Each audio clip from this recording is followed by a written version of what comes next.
देखो अब कोई कंडीशनल फंक्शन दिया हुआ है तो उसका फॉप हम लोग कैसे निकालेंगे। ये जो है सो एक कॉम्पिटिटिव सेक्शन का क्वेश्चन हुआ। जैसे इसी क्वेश्चन को अगर हम लोग जो है सो हैंडल करते हैं तो कैसे हैंडल करेंगे। सबसे पहले जो है सो फॉप निकालेंगे। फॉप का मतलब होता है एफ ऑफ एक्स, अर्थात प्रत्येक एक्स जो होगा एफ ऑफ एक्स से रिप्लेस हो जाएगा। जहाँ जहाँ एक्स नज़र आएगा प्रत्येक एक्स एक्स से रिप्लेस हो जाएगा। तो हम लोग यहाँ लिख लेंगे एफ ऑफ एक्स, यहाँ पर लिखेंगे f of x less than zero, यहाँ पर लिखेंगे एफ ऑफ एक्स का whole square, f of x greater than और इक्वल टू जीरो। ये देखो ये सारे कंडीशंस हैं, माने ये जो है सो अब एफ ऑफ एक्स का कौन सा रिजल्ट लेगा। एफ ऑफ एक्स चूँकि दो वैल्यू को रख रहा है, ये दोनों वैल्यू है, एफ ऑफ एक्स का ये वैल्यू ये लेगा या नहीं लेगा। F of x is equal to x तभी वैलिड है जब एक्स लेस दैन जीरो है। F of x x square के तभी बराबर है जब एक्स ग्रेटर देन और इक्वल टू जीरो है। ये तभी वो वैल्यू लेगा जब एफ ऑफ एक्स जो है अर्थात वाई जो है लेस दैन जीरो होगा।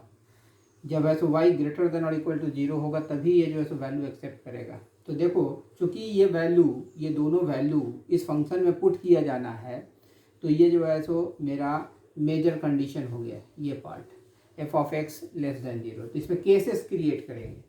तो पहला केस जो है सो हम लोग यहाँ पर लिखने जा रहे हैं कि भाई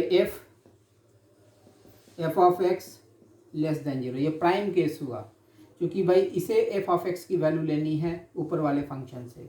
F of x less than zero है, ये चीज़ तभी हम इस लेगा या नहीं, इस दोनों में से कोई वैल्यू वो चीज़ चेक कर रहा है। तो इसमें पहला केस जो बनेगा, अगर हम लोग एफ ऑफ एक्स की ये वैल्यू अगर हम लोग यूज़ कर रहे हैं f of x is equal to x, ये तभी वैलिड है जब एक्स लेस दैन जीरो है। जब एक्स लेस दैन जीरो होगा तभी जाके हम लोग इस फंक्शन को यूज कर सकते हैं, अदरवाइज नहीं यूज़ कर सकते हैं। ये एफ ऑफ एक्स की वैल्यू हम लोग इस कंडीशन में पुट करेंगे क्योंकि ये कंडीशन इसको क्या वैल्यू क्या रिजल्ट देता है, और जो रिज़ल्ट यहाँ से आएगा इस दोनों से और इसके साथ कुछ कॉमन सेक्शन बनता है या नहीं बनता है, उसी पर डिपेंड करेगा कि भाई ये फंक्शन इसमें यूज़ होगा या नहीं यूज़ होगा। तो ये वैल्यू यहाँ पर जो है हम लोग यूज़ करने जा रहे हैं एक्स लेस दैन जीरो, क्योंकि ये वैल्यू एक्स की यहाँ एफ ऑफ एक्स में पुट कर दी है। तो एक्स लेस दैन जीरो हो गया है ना। एक्स तभी यूज़ हो सकता था जब एक्स लेस दैन जीरो है। तुम देख रहे हो इस दोनों में कॉमन रिजल्ट क्या आया, एक्स लेस दैन जीरो, अर्थात f of x is equal to x use होगा इस कंडीशन के तहत। अर्थात एफ ऑफ एक्स की जगह पर हम लोग एक्स यूज कर सकते हैं। तो हम लोग लिख रहे हैं of is equal to x when x is less than zero. ये जो है सो हम लोग इस फंक्शन को इसमें पुट करके और कॉमन कंडीशन निकाल करके कंपोजिशन जो है सो निकाले थे। अब इसी में दूसरा केस मेजर कंडीशन यही बना हुआ है, इसी कंडीशन को हम लोग मेजर कंडीशन कहते हैं। अब f of x is equal to x square यहाँ पर यूजेबल है या नहीं है, इस चीज़ को देखेंगे। अगर हम लोग f of x is equal to x square अगर यूज करते हैं तो ये तभी आप यूज कर सकते हैं जब एक्स ग्रेटर देन और इक्वल टू जीरो होगा। फिर ये कंडीशन इस मेन कंडीशन में जो है सो पुट किया जाएगा x square less than zero, है ना। ये एक्स स्क्वायर तभी यूज कर सकते हैं जब एक्स ग्रेटर देन और इक्वल टू जीरो, क्योंकि ये कंडीशन साथ साथ नीचे की तरफ चलता जाएगा, है ना। अब देखिए x square less than zero that is not true, है ना। Therefore this implies x belongs to five, here x is greater than और इक्वल टू जीरो, है ना। इस दोनों में कॉमन रिजल्ट देखेंगे तो एक्स जो होगा वो 5 को बिलोंग करेगा, अर्थात x की कोई भी ऐसी वैल्यू नहीं है जिसके तहत ये दोनों कंडीशन साइमल्टेनियसली वैलिड होगा। इसीलिए यहाँ पर इस केस में फॉप आप तैयार नहीं कर सकते। ठीक उसी तरीके से अगर हम लोग केस 2 की बात करते हैं, केस 2 माने ये दोनों जो है सो इसमें अब यूज होगा या नहीं यूज होगा वो चीज़ चेक करेंगे। इसके लिए कंडीशन हो गया F of x greater than और इक्वल टू जीरो, चूँकि ये अब मेजर कंडीशन हो गया, है ना। इस पर हम लोग जो है सो इस दोनों फंक्शन के दोनों रिजल्ट को जो है सो टेस्ट करेंगे। अब इसमें पहला कि if we use f of x is equal to x, ये कब तभी यूज़ किया जा सकता है जब एक्स लेस देन जीरो है। ये कंडीशन हम लोग यहाँ पर पुट करेंगे, है ना। तो एक्स ग्रेटर देन और equal to zero, x less than zero.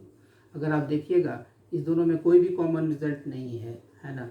ये कह रहा है कि एक्स ग्रेटर देन और इक्वल टू जीरो, ये कह रहा है x less than zero, it is minus infinity plus infinity, therefore x belongs to 5, है ना। इस केस में भी आप कोई भी कंपोजिशन फंक्शन अर्थात फॉप तैयार नहीं कर सकते हैं। ठीक उसी तरीके से अब दूसरे फंक्शन के लिए चेक करेंगे कि यहाँ पर यूज किया जा सकता है या नहीं किया जा सकता है।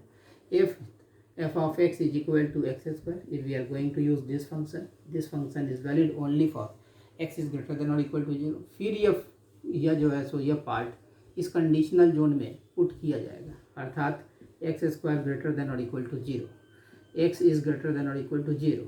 इसके तहत x belongs to all R, यहाँ पर x ग्रेटर देन और इक्वल टू 0, दोनों में कॉमन रिजल्ट क्या हुआ, x ग्रेटर देन और इक्वल टू 0, अर्थात ये फंक्शन इसमें यूज होगा इस कंडीशन के तहत। तो हम लोग जो है सो ये वैल्यू अब इसमें पुट कर रहे हैं, क्योंकि कंडीशन मेरे पास आ चुका है।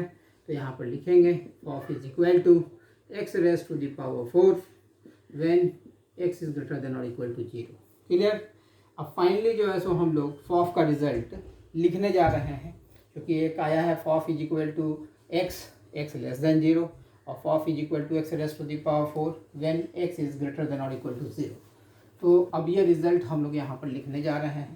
तो ये जो है सो लिखेंगे of that is equal to x when x is less than 0 and x raise to the power 4 when x is greater than और equal to 0। This is the final result. Clear.